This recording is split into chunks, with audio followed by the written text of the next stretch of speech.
প্রিয় দর্শক, বুলগেরিয়া নতুন একটি সেনজেনভুক্ত রাষ্ট্র। এটি 2024 সালে সেনজেন হওয়ার গৌরব অর্জন করেছে। বুলগেরিয়াতে সেনজেন হওয়ার আগেই প্রচুর পরিমাণে বাংলাদেশি গমন করেছেন। তাদের ভাগ্য এখন সুপ্রসন্ন।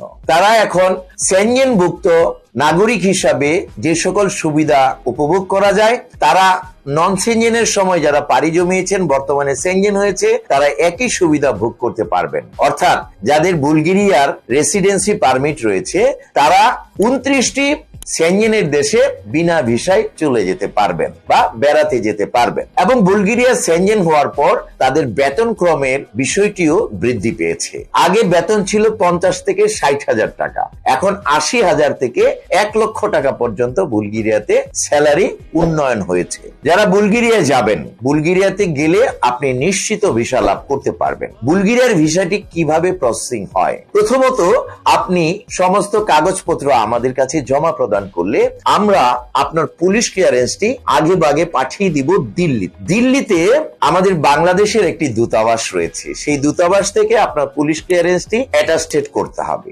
বাংলাদেশের দূতাবাসের অ্যাটাস্টেড কমপ্লিট হয়ে গেলে এটি বুলগেরিয়া দূতাবাসে অ্যাটাস্টেড করতে হবে। দুটি দূতাবাসের অ্যাটাস্টেড কমপ্লিট হলে আপনার ফাইলটি চলে যাবে বুলগেরিয়াতে ওয়ার্ক পারমিট অ্যাপ্রুভাল ইস্যু হওয়ার জন্য। আপনার